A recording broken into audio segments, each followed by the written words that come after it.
Welcome back. And as we earlier said, Egypt has taken stable and successful steps to maintain an economic course that would cope with the pandemic that is overwhelming the whole world, and especially the precautionary measures, especially the tight measurements and harsh laws and preventive measures to be able to maintain successful economic reform, or the course of its economic reform.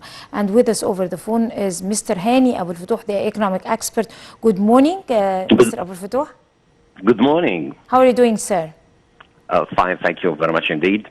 We would like first to talk about the robust program of economic reforms and restored macroeconomic stability. How can we maintain that program? Well, Egypt has successfully taken several measures which achieved macro stabilization gains, along with the emergency response measures which are expected to contain the negative impact of the overall macroeconomic environment and the repercussions of the COVID-19. Despite the economy contracted by 1.7% during the period from April to June, because of the COVID-19, the good news is that the average real growth is still maintained at 3.6%. The primary budget balance is expected to remain in surplus, and as such, the international rating agencies have maintained Egypt's credit outlook as stable despite the COVID-19 crisis. Right. As we all know, that this pandemic has overwhelmed the whole world and have stopped transportation and have stopped shipment and have stopped even people are locked. There is a complete lockdown in some countries right now. So how is that going to affect the course of economy when it comes to different procedures? Egypt is part of the world, and any slowdown in the business, any partial or full shutdown of the business would impact Egypt and the Egyptian economy would also suffer from that.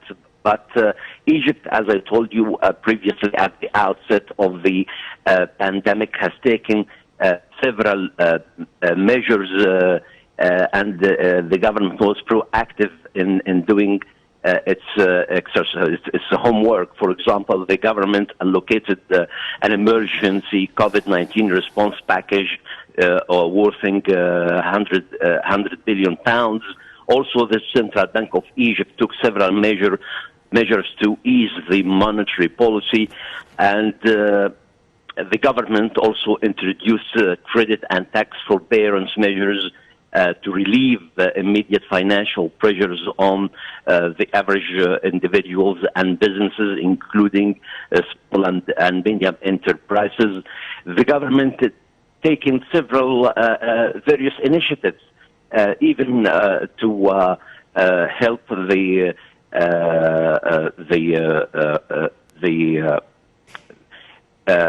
poor and needy by increasing the funds for the Takaful and Karama programs and dispersing exceptional cash payments for irregular workers.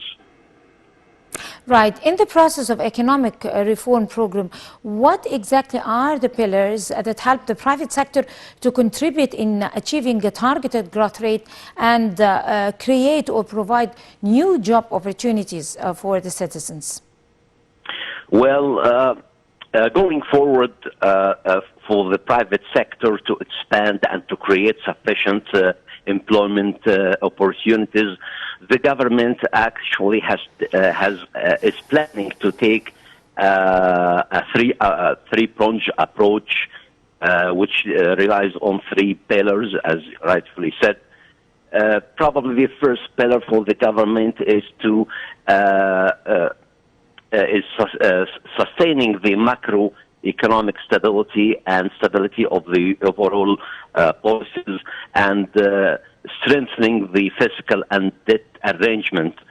This will be important for improving the outcomes of the government programs and reducing the fiscal risk. Possibly the second pillar would be getting and enabling the business environment right in order to create attractive opportunities for the domestic and foreign investment to enhance productivity growth in every business sector. And I would also see that the last important thing or the last pillar should be improving the capabilities of human capital and private sector capabilities through investing more in education, investing more in vocational and on-the-job training, as well as we need to adopt, the government needs to adopt quality standards in production and service delivery. Also, Mr. Abo El Fotouh, the government has taken precautionary measures, as we all know, to combat the crisis and to control the spread of this pandemic and to lessen the negative social and economic impacts. How do you view the measures, especially that we have succeeded in maintaining and curbing the number of infections compared to other countries who have been prevailing worldwide in the number of infections, like the United States and Europe, France and Spain and other European countries? How do you view these measures and the extent of that particular success in that front, crossing the crisis? Let me first give a very quick background on the negative repercussions on the economy, and we'll take you through the measures that Egypt has taken successfully. As we all know, at the start of the crisis, the foreign reserves started to deplete quickly due to the large-scale portfolio outflows and the negative impacts on tourism receipts, which dropped sharply due to the temporary shutdown of restaurants and the restrictions on international travel, both in Egypt and abroad. In the same way, the export sector was negatively impacted and the Suez Canal revenues declined as a result of the decline of the global demand and slowdown of international trade. So in order for the government to relieve the economy from the repercussions, the negative repercussions, relieve the immediate balance of payment pressure, there were several measures taken by the government, including issuance of $5 billion sovereign euro bonds, and the government also obtained $2.8 billion from International Monetary Fund under the Rapid Financial Instrument, followed by $5.2 billion under the standby arrangements. The government also was successful in arranging a loan for $2 billion from Emirates Commercial Bank Consortium and issued green bonds for the first ever time in the MENA region. These bonds were issued worth $750 million, and consequently the foreign reserves now, as you can, if we are following the news, of the foreign reserves now have remained fairly sufficient at $39 billion at the end of October, covering around 7 months merchandise imports.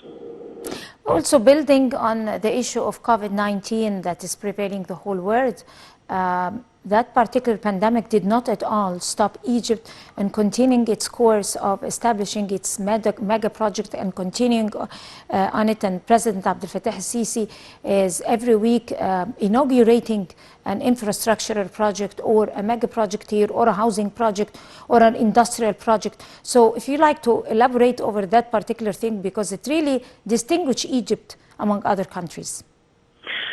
As rightfully said, whilst we see most countries around us are slowing down the business or even shutting the business completely, we here in Egypt we are going according to the planned schedule for inaugurating most of the mega projects, and as you said, the President Abdel Fattah el-Sisi, we see the President every week inspecting and touring the country to inaugurate or check the progress of the implementation of the mega projects. In fact, this is actually amazing because even big countries are putting big projects on hold. We here in Egypt are still progressing and achieving positive economic growth despite all hardships and difficulties and repercussions of the COVID-19 pandemic. Right, Mr. Hany Abo El Fotouh, your economic expert, would like to thank you so much talking to The Breakfast Show. And you have a beautiful day, sir. Thank you so much. And I guess with this, we come to the end of The Breakfast Show for this morning. Many thanks to all of you. And until we see you once again tomorrow morning with a new crew, that's a goodbye. Have a beautiful day.